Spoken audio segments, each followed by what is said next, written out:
Hi everybody, we are here today with our mountain lions at Cheyenne Mountain Zoo. My name is Courtney, I am the lead keeper in Rocky Mountain Wild, and I am very excited about this particular video because mountain lions are in my top 3 favorite animals. So hopefully by the end of this they will be in yours as well. This is another episode of Abnormally Normal. It's a very abnormal time in our world right now, but we are still carrying on as normal here at the zoo. So we just wanted to let you guys kind of have a little bit of fun and excitement with us. We just gave the mountain lion kittens some new enrichments to play with. So Adira is the one you're looking at right now, and Sitka has actually already run off to go find all of the treasures that we've put out here for him. So not a lot of people know how our mountain lion exhibit is set up. We're going to give you a little bit of a tour. Where the mountain lions just came from, that is what we consider their den space. It's inside of this cave here. And then this little yard over here is a really fun place for the mountain lions to do their people watching. They people watch every day. They love to see who's going by. They also really love to watch our moose Tahoma from over here. And the rock that is right above Adira right now is a hot rock, which means that it's set at 66 degrees during the winter time, and the mountain lions love to hang out on there and love to hang out in the heat. So we're gonna head through our cave here, and hopefully Adira will follow us and figure out that her brother is getting some fun things. Yeah, he's definitely enjoying this. Earlier in the week, I was talking to you guys about the tigers and how much they love stinky otter hay. So I thought it would just be fitting to give the mountain lions some stinky otter hay today. Some of you might know otters are really cute, but they're also really, really gross. They smell pretty bad, and the cats love to roll in anything that smells really gross. They're kind of just trying to mask that predator smell. So here's Sitka. He's just perfectly demonstrating this. I have had cats and dogs at home that like to do this as well, or if you've ever been taking your dog for a walk, they find something really gross to roll around in. That's why they're doing it. They're just trying to mask their smell so that they smell a little bit less threatening. Hopefully when they go off on a hunt, they'll be able to kind of blend in a little bit better to their surroundings. So this little yard over here is the space that a lot of people see our mountain lions hanging out in the most. They really like to hang out in the caves. It's very cool in there in the summertime, and it feels really good to kind of get out of the sun a little bit. And then in the winter, again, the rock that Sitka is on right now is heated, so he loves to hang out on that space. Now hopefully Adira will figure out how to come over here. There are some doors that she has to kind of go through, and then she has to traverse over the top of these windows and down the logs to figure out how to get over here. Luckily, mountain lions are really, really agile, so they're able to kind of hop around. They utilize the vertical space in this exhibit quite a bit. There's a log that's over Sitka that he can just jump straight up on top of. We've seen him jump up there. Sometimes we've even seen them when they're playing and wrestling. They'll actually get a running start, and they will run all the way across all of the exhibits as fast as they can, and they'll run on these windows. The windows are slanted a little bit, and so usually it's right after we clean the windows. They'll run right across, and they'll get as many little muddy kitten paw prints on there as possible. Now you might be looking at this cat in front of us here and thinking, why does she keep calling him a kitten? It's habit, I can't help it. These guys have been here with us since they were about 6 weeks old. He's now at about 11 months. We don't know exactly when their birthday is, but somewhere right around April 17th, plus or minus a week or so. So these guys are not full grown yet. They're going to keep growing until they're about 1.5 to 2 years old. And they're going to also be changing colors just a little bit. And then one of my favorite things is watching their eyes change color. When they first got here, when they were really little, they had bright, bright blue eyes. And then they turned brown at a couple of months old. And now they're starting to lighten up again. So they'll keep lightening up until they're around 18 to 20 months or so. And they should end up somewhere around a yellowish, greenish color. Sitka's eyes right now are really pretty. You can tell him apart from his sister because he has much lighter eyes at the moment. So right around the pupil it's still brown, but around the edges of his iris he's got that very light yellow color. He's also much bigger than she is, so that's a great way to tell them apart if they're sitting next to each other. And then the bridge of his nose is also pretty flat, whereas Adira has a distinct little bump right over her nose. All right, so I'm not sure where Adira is. Hopefully she comes back, and maybe I can even call her over to us because I brought one of their favorite things ever to play with. It's paper, yay. So mountain lion kittens are pretty easy to entertain, which is great. Got my paper, got my goat's milk. Let's see if we can call Adira over, or at least Sitka.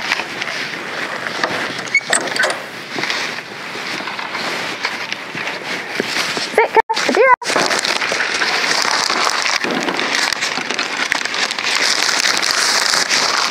Adira.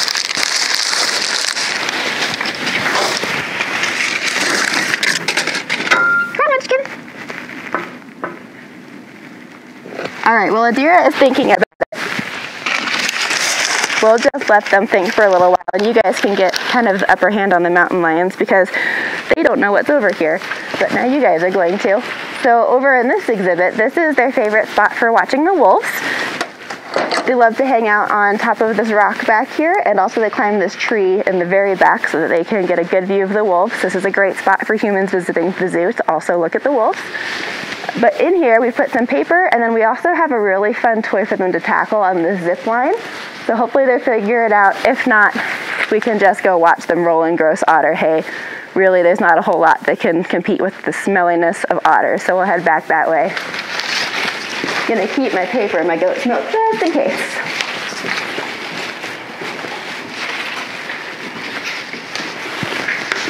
All right, Sitka just gets to have this hay all to himself, which is fine. He really doesn't mind. He does not like sharing that much. He and Adira have been doing a lot of training at the zoo here, trying to figure out how to do all those husbandry behaviors that we love to see. And I just need to pause for a second because he just did something really cute. What we call it is the stinky face. That's not the technical term. He actually has a little organ called the Jacobson's organ right on the roof of his mouth behind his front teeth. And he sticks his tongue out just a little bit and keeps his mouth just a little bit open because he's trying to get absolutely every little smell in there to get as much information as he can. So again, our cats do that at home. Dogs not so much, but cats definitely have a good time doing that.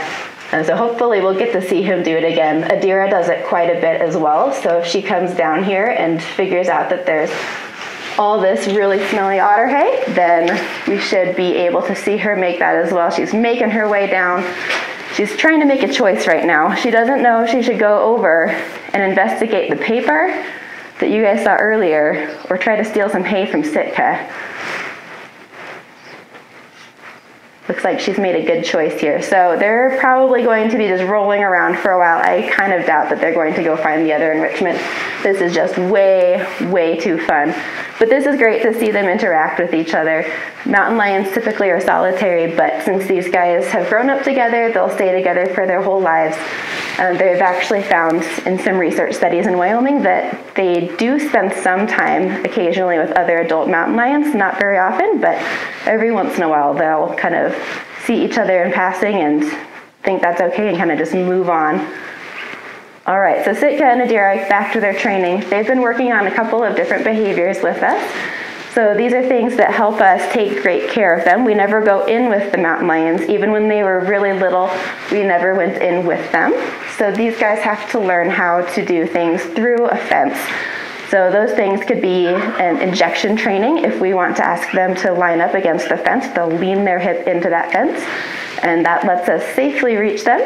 They're also really great right now at different body presentations, so showing off their different paws, showing off their ears, showing off their tails, and eventually we'll work up to more advanced things like tail blood draws, and then just once a year we'll be able to get some blood on them, get some good information about how they're doing health-wise. As you can see, they're very, very healthy right now, very excited about all of this right now. They don't really have much of a concept of personal space. They do love to cuddle all the time. Oh my goodness, there's an ear situation happening. Wow. Got no words for that. That's just amazing. So that's one of the reasons the mountain lions are one of my favorite animals. I'd say they're in the top 3. They are just so amazing at finding all the little things in life and just enjoying them. No matter what happens in their world, there's always something that a mountain lion can find to enjoy, whether that's a really great spot of sunshine or a piece of paper that they've found, or even a stick. We've seen them just grab a stick and run all over the place with it. They have a great time with that. They also are always really happy to see us, so they make some pretty cute noises. They make basically kind of a very, very quiet version of a tiger's chuff when they see us sometimes. And then they also make this little chirping noise, which sounds kind of just like a bird. It's the noise that they would use to communicate with their mom and their siblings. And they use it to greet each other all the time. There's a little bit of a purr at the end of it. And they use it to greet us too, which the first time they did it to us, it was very, very exciting. Definitely a moment that I'll never forget from these guys. Now, mountain lions, they are definitely one of those animals where every time I'm talking to somebody about them, there's that automatic response of, oh yes, that's an animal that I would never want to see without a fence in between us.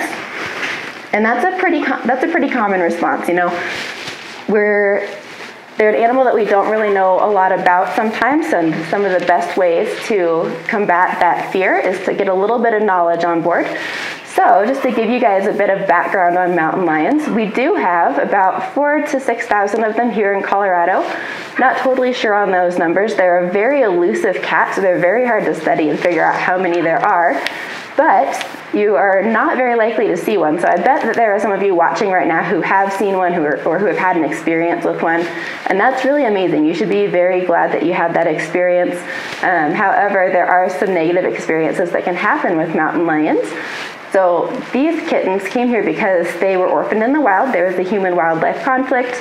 Mama didn't make it through that conflict, and that can be something that we can actually help with so that doesn't happen, that situation doesn't arise as often. So a great way to do that is to make sure you're keeping your pets inside with you on a leash. When you're walking them, make sure you're paying attention to your surroundings. Mountain lions are actually pretty big, scaredy cats, so they typically don't want to be around people. They just want to kind of mind their own business and stay as far away from us as possible. So whenever they can make that choice, they do make that choice. Another great way is to just keep animals that mountain lions would want to eat out of our backyard. So if you have a garden, trying to plant deer-resistant plants in there is a great way to keep deer out of your yard, and therefore also mountain lions. And these guys are just having the time of their lives with this otter hay. I kind of underestimated how much they were going to love it. I thought they would sniff it a little bit and then move on to the next thing, but they're just proving me wrong all the time. So I think they might be here for the next several hours. I don't think they're going to play with my other enrichment at all, which is sometimes how it happens. Every once in a while you put together some really fun, exciting toy for mountain lion to play with, and they totally ignore it in favor of like a cardboard box or some otter hay. So they'll probably hang out here. Thank you guys so much for joining me as we talked about our mountain lions, Sitka and Adira, today. Thanks again for joining us for another episode of Abnormally Normal, and keep tuning in. We're going to keep talking about different animals in the zoo and including you guys at home all as much as we possibly can. So, bye!